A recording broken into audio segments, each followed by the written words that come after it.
È importante celebrare questa festa il 2 giugno, una festa importante, la Repubblica, che unisce tutta l'Italia e tutti gli italiani, da cui poi è nata la Costituzione italiana, e come sempre, come tutti gli anni, un regalo alla città da parte della Banda Città di Mantova, che ci offre questo concerto nella splendida cornice di Piazza Mantegna.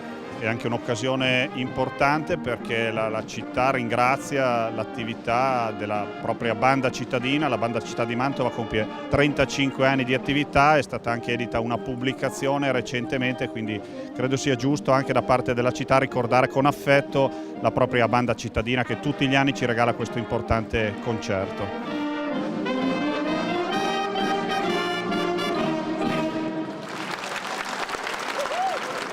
L'inno italiano è inno italiano ufficialmente dal 2017, perché dal 46 al 17 è inno italiano provvisorio, cioè quando nella Costituzione hanno detto ok, la bandiera italiana è la bandiera ufficiale, l'inno hanno scritto l'inno provvisorio, quindi festeggiamolo ancora bene, perché è solo da 2 anni che è il nostro inno italiano questo, quindi ha avuto dal 1847 al 2017 è stato un inno provvisorio. Adesso possiamo da ottobre del 2017 possiamo veramente annoverarlo come inno ufficiale della Repubblica Italiana.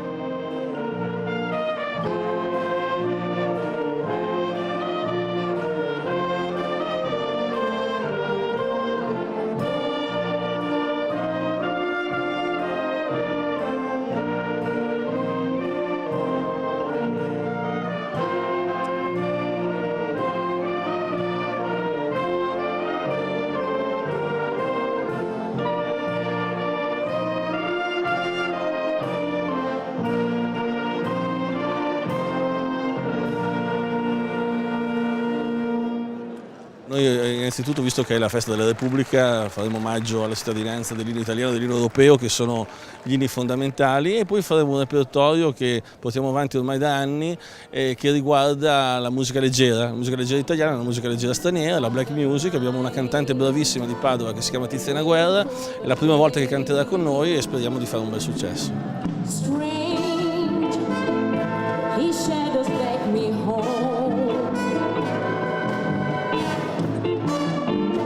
Footsteps echo on the stones. A rainy night on Husband Boulevard. There is a music drifting from the bars. Siamo una cinquantina di elementi, quest'anno festeggiamo i 35 anni, abbiamo festeggiato con un libro che verrà anche presentato prima dell'inizio del concerto, e quindi per noi insomma è sempre un appuntamento fondamentale quello del 2 giugno in piazza davanti a Sant'Andrea.